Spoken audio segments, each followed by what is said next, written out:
Retour à l'essentiel, on va plus loin à présent avec Niagale Bagayoko, présidente de l'African Security Sector Network. Bonjour Niagale. Bonjour. Et Anne Corpet, chroniqueuse internationale à France 24. Bonjour Anne. Bonjour. Au sommaire, Volodymyr Zelensky bloque toujours sur un point central du plan de paix américain. Au soir de sa rencontre à Londres avec ses principaux alliés européens, le président de l'Ukraine l'assure, Kiev n'a pas le droit légal ni moral de céder à la Russie des territoires d'Ukraine.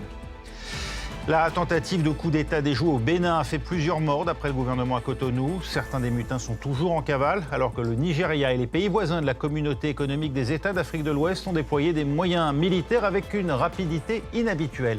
On va plus loin tout de suite.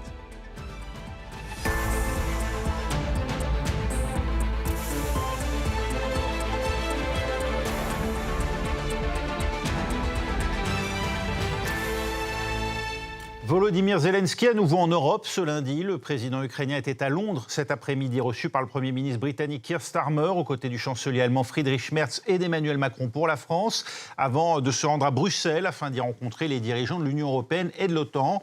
Une énième tournée des alliés pour resserrer les rangs, renforcer la convergence selon les mots d'Emmanuel Macron, alors que la fiabilité des États-Unis est loin d'être une évidence désormais. Écoutez ce qu'en dit le chancelier allemand Friedrich Merz. Je suis sceptique quant à certains détails que nous voyons dans les documents provenant des États-Unis. Nous devons en discuter. Et alors que Washington presse l'Ukraine d'accepter un plan de paix, même au prix de lourdes concessions territoriales, et c'est là où le bas blesse, semble-t-il, Gulliver Krag, à Kiev pour France 24.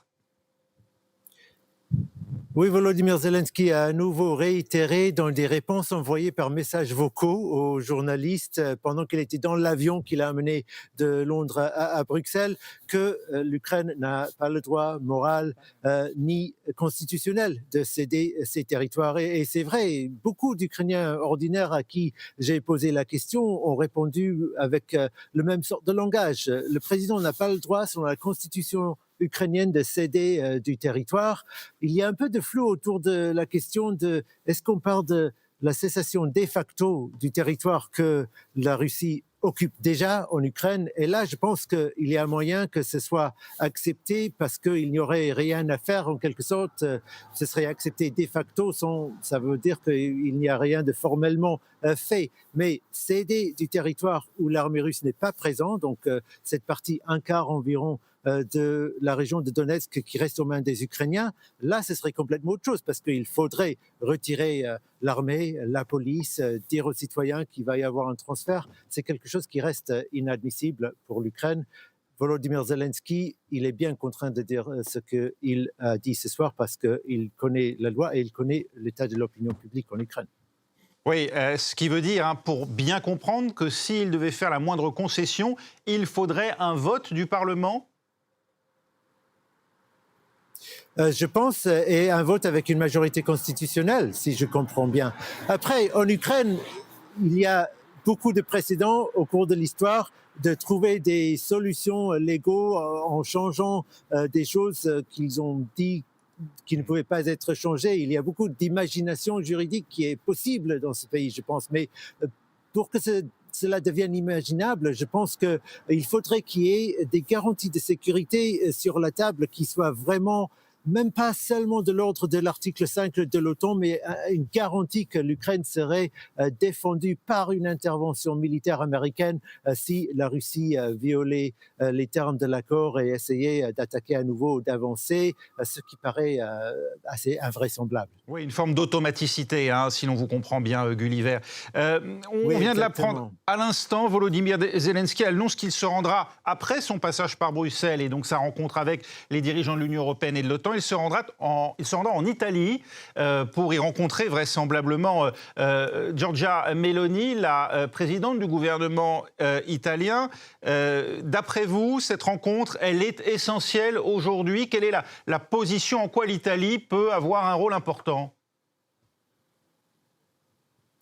Il me semble, mais je ne me souviens plus du détail, mais que l'Italie avait suspendu une partie de son aide à l'Ukraine pendant que les pourparlers étaient en cours. Et ça, c'est quelque chose évidemment qui inquiète beaucoup Kiev. Giorgia Meloni, jusqu'ici, a été très forte dans ses discours au niveau national en Italie et contre des membres de son propre famille, sa propre famille politique qui ont des inclinations pro-poutiniennes pour dire qu'il fallait absolument défendre l'Ukraine. Mais là, je pense qu'ils ont dit attendons de voir qu'est-ce qui va se passer avec ces négociations. Et là, je pense que ce n'est pas vraiment ce dont Kiev a besoin. Kiev a besoin vraiment d'un soutien absolument solide qui ne laisse pas ce que pense être la stratégie de Vladimir Poutine avec ses pourparlers marcher, à savoir faire en sorte que l'aide à l'Ukraine diminue parce qu'il y a des pourparlers, alors qu'en fait, ces pourparlers, malgré ce qui se dit officiellement, ne progressent pas vraiment vers une vraie solution. Merci Gulliver Krag avec nous en direct de Kiev et Giorgia Meloni, je précise, n'est pas présidente du gouvernement, mais présidente du Conseil, parce que c'est le terme qu'on emploie en Italie. Merci Niagale Bagayoko. Le Donbass, on le comprend aujourd'hui, ça reste le principal point d'achoppement, la région de Donetsk en l'occurrence, que la Russie ne contrôle qu'aux 3/4 environ. Kiev en fait un enjeu de souveraineté territoriale. C'est incontournable d'après vous, ou c'est essentiellement une argutie juridique que soulève là Volodymyr Zelensky pour ne pas avoir à faire cette concession, du moins pas oralement à ce stade? Non, moi il me semble que c'est en effet un point absolument non négociable, non pas uniquement pour le président ukrainien, mais pour son opinion publique, parce qu'il faut rappeler les énormes pertes qui ont été consenties par la nation ukrainienne pour défendre justement aussi ces régions. Donc leur demander d'y renoncer alors que le prix du sang a été payé et de manière très très lourde, c'est effectivement difficilement concevable. Cependant, l'argument juridique qui est avancé, il est réel. La Constitution ne permet pas non plus de modifier l'espace territorial reconnu internationalement. Même si c'est une... Oui, alors ce ne serait internationalement, pas de facto, c'est-à-dire déjuré, c'est-à-dire du point de vue du droit international. En revanche, la solution qui semble s'esquisser est celle d'une occupation de facto des troupes russes. La question est de savoir si cette occupation porterait sur la totalité du Donbass ou simplement sur les parties qui ont été conquises par la Russie. Anne Corpeil, aussi la question de Zaporijjia et de sa centrale, parce que ça, c'est une question de sécurité globale qui dépasse le strict cas de l'Ukraine. Alors d'abord, pour revenir sur le Donbass, il faut rappeler que c'était le poumon économique de l'Union soviétique et que ça reste un lieu qui regorge de ressources minières, naturelles, dont le sous-sol est plein de minerais. Donc il y a aussi un intérêt économique majeur, en dehors de l'aspect constitutionnel. Il y a aussi une question humaine. Il y a encore, d'après les autorités ukrainiennes, 200 000 personnes qui vivent dans les zones qui sont encore contrôlées par l'Ukraine. Quid de ces populations si la Russie réussissait à faire ce hold-up sur le Donbass? Et puis il y a un aspect stratégique parce que c'est un endroit qui rendrait l'Ukraine très vulnérable s'il venait à être détenu officiellement par la Russie. Parce que ce que demande Vladimir Poutine, c'est non seulement de conserver ce territoire, mais qu'il soit reconnu, que la souveraineté de la Russie soit reconnue sur ce territoire de manière à rendre en fait sa conquête irréversible. Et puis pour Vladimir Poutine, c'est un lieu vraiment important. C'est là qu'a commencé sa guerre au motif officiel de protéger les russophones. Donc, si vous voulez, obtenir la conquête totale du Donbass, ça permettrait à Poutine d'afficher une victoire réelle dans cette guerre. Alors, Zaporijjia, pour vous répondre, oui, il y a un enjeu de sécurité majeur. C'est la plus grande centrale nucléaire d'Europe. Elle est actuellement occupée par les forces russes. Et je ne sais pas si vous vous souvenez, mais en septembre, il y avait eu un mois pendant lequel l'électricité avait été coupée, ce qui empêche le refroidissement de la centrale, même si les réacteurs sont à l'arrêt depuis un certain moment. Le danger demeure si la centrale n'est pas alimentée en eau froide. Et l'AIEA s'est déjà inquiétée à plusieurs reprises du sort de cette centrale qui a été récemment survolée par des drones. Il y a eu des tir d'obus aussi il y a quelques semaines à proximité de la centrale. Il y a aussi pour l'Ukraine, Niagale Bagayoko, la question des garanties de sécurité. Alors de ce qu'on comprend, elle ferait, en tout cas c'est le souhait de l'Ukraine, elle ferait l'objet d'un accord distinct entre Kiev et ses alliés. D'où peut-être aussi la visite en Italie, parce que c'est Giorgia Meloni qui a été la première à mettre en avant cette solution d'une clause de type article 5 de l'OTAN, mais hors OTAN précisément, c'est-à-dire d'une clause de solidarité qui s'appliquerait automatiquement entre les Européens au profit de l'Ukraine, mais sans que ne soit activé le dispositif qui est prévu dans le cadre otanien. Donc ça, c'est important de le souligner. Mais on bute toujours sur la question de savoir qui apporterait une garantie de sécurité à cet accord. La plupart des Européens continuent à réclamer une protection, un engagement américain, alors que on s'aperçoit qu'il y a véritablement une fin de non-recevoir. Donc que ces garanties de sécurité ne seront pas assurées par la partie américaine, ce qui satisfait Moscou. Ce qui pose une fois de plus la question des Européens. Comment se fait-il qu'ils soient tributaires de Volodymyr Zelensky pour les informer sur l'état d'un plan de paix négocié loin d'Europe, à Miami en l'occurrence, mais qui engage l'avenir de l'Europe? On le voit bien dans le dernier document sécurité nationale américaine. Il y a un dédain total des États-Unis pour l'Europe. En plus, Donald Trump n'aime pas les négociations à plusieurs. Il traite en bilatéral, en face à face. Enfin, il envoie Steve Witkoff négocier à Moscou. Les Ukrainiens sont reçus en Floride. En fait, Donald Trump a une approche, comme toujours, purement transactionnelle dans ses négociations. Ce qu'il veut, c'est nouer un partenariat commercial avec la Russie. Il y a d'ailleurs eu une enquête incroyable du Wall Street Journal ce week-end qui montrait les projets d'investissement commun en Arctique proposés par les Russes aux Américains, avec aussi des projets d'investissement américains en Russie, sur des sites gaziers notamment, des négociations qui auraient déjà commencé avec ExxonMobil et Rosneft.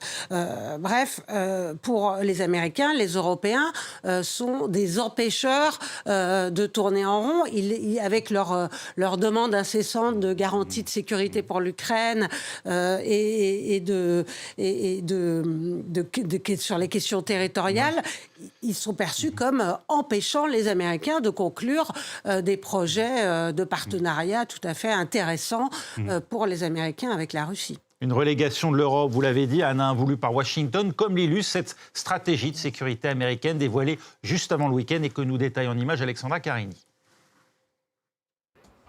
L'Europe ne peut accepter une menace d'interférence de Washington dans sa vie politique.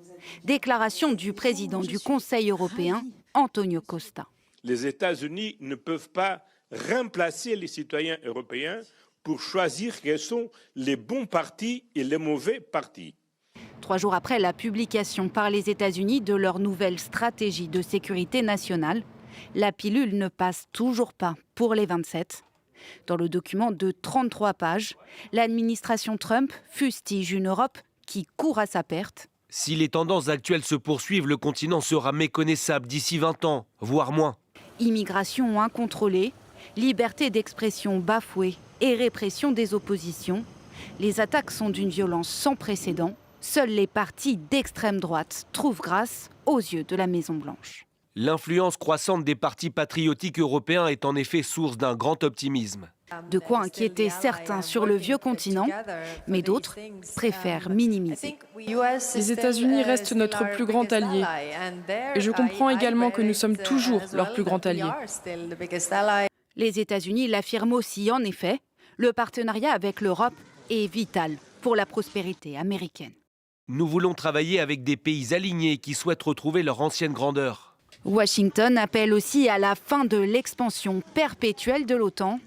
Une victoire pour Moscou. La nuance que nous voyons dans le nouveau concept nous plaît certainement. Elle évoque la nécessité d'un dialogue et de l'établissement de relations constructives et bonnes. C'est certainement attrayant et cela correspond tout à fait à notre vision. En février dernier, le vice-président J.D. Vance tenait à Munich un discours dans la même lignée, suscitant déjà une onde de choc en Europe. Il est clairement question, vous l'avez compris dans ce document, d'ingérence dans les affaires intérieures des États européens, menacés sinon d'effacement, si l'on en croit la vision trumpienne de leur avenir. Comment, Niagale Bagayoko, les Européens peuvent-ils réagir à ce document au moment où ils n'ont jamais eu autant besoin des États-Unis pour faire front commun face à la Russie de Poutine? D'abord, il est important de rappeler ce qu'est ce document. Ce n'est pas un document qui est inédit et qui est uniquement publié par cette administration-là. C'est un document qui est émis par chaque nouvelle administration. C'est la stratégie nationale de sécurité qui est élaborée de manière interagence aux États-Unis dans le cadre du Conseil national de sécurité. Donc, pour chaque mandat, en réalité, il y a une nouvelle stratégie nationale de sécurité. Et celle-ci, en général, ne se préoccupe que des questions de politique internationale. Elle ne s'intéresse pas à des questions de politique intérieure. Or là, ce qui est frappant, c'est que d'une part, le rejet viscéral du modèle démocratico-libéral européen est clamé, assumé, revendiqué très clairement dans ce document, mais surtout que, de manière très habile, les Américains, en tout cas l'administration de Donald Trump, a très bien compris quelle était la faiblesse justement de l'affirmation de ce front uni en faveur de l'Ukraine notamment, mais aussi on peut aller plus loin, puisqu'il est question de la liberté d'expression. On a bien vu qu'il y a eu cette passe d'armes entre Elon Musk et l'Union européenne parce qu'il y a eu une amende à laquelle a été soumise X. Et en réalité, la faiblesse européenne, c'est qu'en son sein, il y a des partis qui sont extrêmement proches du mouvement MAGA et de la vision que Vladimir Poutine a et de l'ordre intérieur et de l'ordre international. Et c'est sur ces brèches-là que les États-Unis affirment vouloir construire en réalité de nouvelles alliances. C'est cette perméabilité aux idées de Donald Trump, Anne Corpet, qui affaiblit l'Europe aujourd'hui. Si nous pouvions former un front, nous serions plus forts et nous aurions la capacité d'assurer la défense de nos intérêts? On essaye.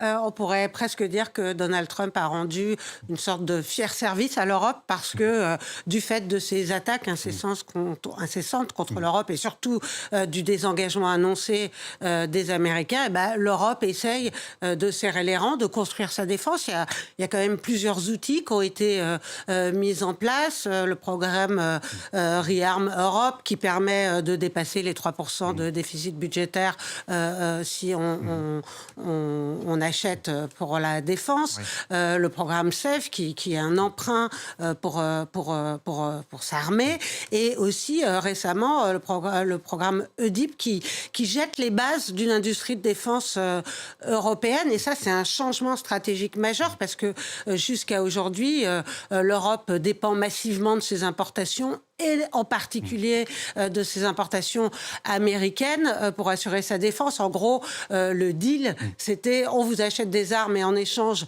vous garantissez notre protection.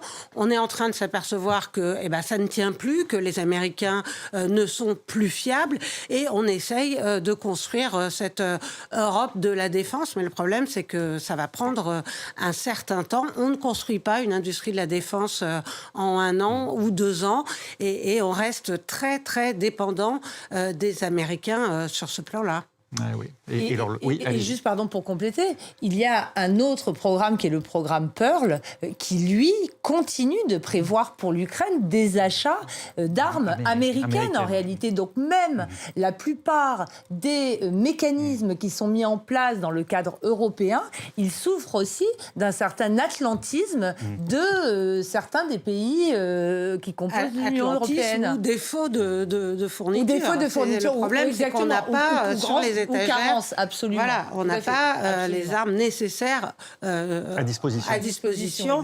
Donc on achète aux Américains ou aussi aux Sud-Coréens pour fournir aux Ukrainiens les armes dont ils ont besoin. C'est vrai. Le calme semble revenu au Bénin 24 heures après l'échec d'une tentative de coup d'État. Les 2 derniers hauts gradés retenus en otage ont été libérés. Les voisins, le Nigeria et la communauté économique des États d'Afrique de l'Ouest, la CEDEAO, n'ont pas hésité à intervenir militairement dès hier. Une célérité inhabituelle qui démontre à quel point la situation est devenue éruptive dans la région. Jean Barrère.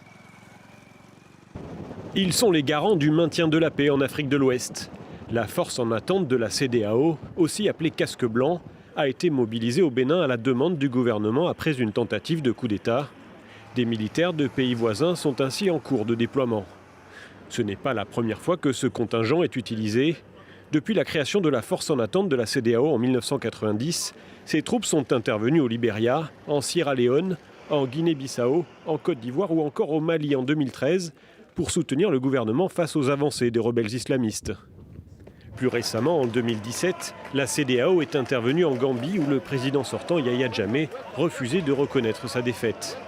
Lors du coup d'État au Niger en juillet 2023, la force était supposée intervenir pour libérer le président Bazoum, mais n'a finalement jamais été mobilisée. Car son déploiement au sein de pays membres n'est pas toujours évident. Il se fonde sur l'article 25 du protocole de 1999 relatif au maintien de la paix et de la sécurité, mais nécessite l'approbation des différents membres de la CEDEAO qui doivent également financer ce déploiement. Il existe aussi un risque pour la stabilité régionale. 3 membres ont d'ailleurs quitté l'organisation suite à des coups d'État, le Mali, le Niger et le Burkina Faso. Restent désormais 12 membres, 2 étant actuellement suspendus, la Guinée et la Guinée-Bissau. Au total, ce sont près de 2000 hommes qui la composeraient, même si le chiffre exact ne nous a pas été communiqué par la CEDEAO. Leur intervention aurait cette fois-ci permis d'éviter un coup d'État. Anne Corpet, à l'origine, cette mutinerie, elle provient des rangs de la Garde nationale. C'est une unité qui constitue le cœur de l'appareil sécuritaire béninois. Des militaires qui reprochent au pouvoir de laisser se dégrader la situation dans le nord du Bénin, une région où s'est implanté depuis maintenant 4 ans le groupe de soutien à l'islam et aux musulmans, le fameux JNIM, affilié à Al-Qaïda. Oui, c'est vrai que le nord du Bénin est miné par les violences djihadistes. Et puis, il y a eu cet épisode particulièrement sanglant en avril dernier où plusieurs dizaines de militaires béninois ont été tués. Ça a créé une espèce d'effet d'opportunité pour ces militaires. Il y a peut-être aussi un effet domino, un effet de contagion après tous ces coups d'État qui ont eu lieu dans une Afrique de l'Ouest particulièrement secouée, donc par l'instabilité politique et par le djihadisme. Les mutins se sont aussi appuyés sur le défaut démocratique du président béninois, parce que c'est vrai qu'il a interdit aux partis d'opposition de présenter un candidat lors des prochaines présidentielles. Là, c'est peut-être aussi un effet d'opportunité, mais il est important de souligner que le parti d'opposition a refusé de jouer ce jeu et a dénoncé en termes extrêmement clairs, sans aucune ambiguïté, cette tentative de coup d'État. Ça veut dire que là, les mutins n'ont pas réussi à accrocher finalement l'opposition pour servir leurs intérêts. La situation sécuritaire au nord du Bénin et plus généralement dans cette région du golfe du Niger, c'est ce qui explique, d'après vous, Niagalé Bagayoko, qu'on n'a pas voulu, tant du côté du Niger que de la CEDEAO, prendre le risque d'un nouveau putsch dans la région. Non, moi je pense que la réaction énergique, étonnamment énergique, on ne s'y attendait pas parce que la CEDEAO est quand même une organisation extrêmement fragilisée en raison en effet du retrait dont vous parliez, des 3 membres du Sahel central, mais également parce qu'elle est critiquée pour le 2 poids 2 mesures dans la façon dont elle réagit, y compris face à certaines manipulations ou à certains changements constitutionnels. Au Bénin, une réforme très intéressante a été adoptée il y a seulement quelques semaines, qui en effet prolonge le mandat du président de la République, mais le président Talon n'est pas censé se représenter. Il a très clairement déclaré qu'il ne le ferait pas. En revanche, un Sénat a été créé et il y siégera de droit. Et ce Sénat se voit doté de pouvoirs extrêmement importants. Moi, je pense que la réaction de la CEDEAO, c'est une façon, d'abord pour le Nigeria, de se réaffirmer comme étant, si ce n'est l'hégémone qu'il a été dans les années 90 ou 2000 au sein de la sous-région, en tout cas comme un acteur qui compte, parce que le président Tinubu avait vraiment essuyé un grave échec en 2023 parce qu'il avait voulu mobiliser justement cette force de la CEDEAO pour mettre un terme au coup d'État au Niger. Il a subi un véritable camouflet, donc il se réaffirme réaffirment, mais d'autres États se réaffirment parce que des troupes au sol vont être déployées en provenance du Ghana, de la Sierra Leone et de la Côte d'Ivoire. La Côte d'Ivoire étant un pays qui craint, lui aussi, pour son ordre constitutionnel. Donc voilà, mais il y a bien sûr une question de djihadisme par ailleurs auquel sont confrontés ces pays, mais je ne pense pas que ce soit l'enjeu aujourd'hui. Juste une question, quelle différence avec la Guinée-Bissau il y a 10 jours, où là un putsch est allé à terme? Quand on parle de 2 poids, 2 mesures, justement, il y a eu un putsch il y a à peine 2 semaines, en effet, en Guinée-Bissau. L'organisation sous-régionale n'a absolument pas réagi, donc elle peut de nouveau prêter le flanc à ces décisions qui semblent adoptées avec une certaine géométrie variable. Mais ce qui est intéressant, c'est que les protocoles en vigueur, c'est-à-dire le protocole de Lomé de 99 et le protocole sur la démocratie et la bonne gouvernance de 2001, ont été activés. Et ça, c'est plutôt un signe d'un réveil de l'organisation sous-régionale. Le Bénin de Patrice Talon, avec qui la France d'Emmanuel Macron s'est rapprochée à la faveur des coups d'État ailleurs dans la région du Sahel, Anne Corpet. Oui, c'est vrai qu'il y a eu des liens assez proche entre Emmanuel Macron et Patrice Talon. D'ailleurs, c'est intéressant de noter qu'il y a eu beaucoup de fausses informations qui ont circulé au Bénin dans les heures confuses d'hier pendant ce coup d'État. Et beaucoup de ces fausses informations visaient la France. Alors, il y a eu l'information sur laquelle une partie du gouvernement béninois se serait réfugiée à l'ambassade de France. Ça a été immédiatement démenti par le ministère français des Affaires étrangères. Et puis, il y a eu une photo qui a circulé d'un appareil, d'un aéronef qui aurait été celui de l'armée française et qui aurait été abattu par les mutins. En réalité, c'était une photo d'un hélicoptère abattu par les rebelles en Syrie et la photo datait de 2013. Ces fausses informations ont été débusquées par nos confrères de RFI, mais ça montre que effectivement derrière ces propagateurs de fausses informations, d'ailleurs qui circulaient aussi au moment des coups d'État dans les autres États du Sahel, eh bien il y a une volonté manifeste de cibler la France et de cibler la proximité que le président béninois entretient avec son homologue français. Et on en reparlera d'ailleurs dans Info Intox d'ici une vingtaine de minutes. Oui, non, juste pour abonder dans votre sens, l'accusation de présence massive de forces françaises sur le territoire béninois est un argument qui est brandi très régulièrement par notamment le général Tiani et le régime, le CNSP au pouvoir au Niger, qui explique aussi la raison pour laquelle il ne voudrait pas renouer des relations diplomatiques avec le Bénin et favoriser l'ouverture de la frontière entre les deux pays. Donc cette question du rôle de la France est en effet très instrumentalisée encore aujourd'hui par les différents acteurs régionaux. Merci pour cette précision, Niagale Bagayoko. Ainsi qu'Anne Corpet, c'était On va plus loin. Retour à l'essentiel dans un instant. On reviendra sur la situation, bien sûr, au soir de cette rencontre à Londres entre Volodymyr Zelensky et ses alliés. On parlera aussi du nouveau livre de Nicolas Sarkozy à paraître dans 2 jours, ce journal d'un prisonnier.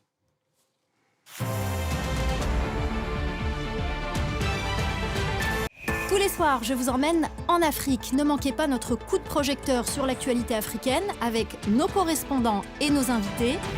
Retrouvez Myriam Amela-Lalmas dans le Journal de l'Afrique sur France 24. Et pour rester connecté, rejoignez le WhatsApp de France 24 Afrique.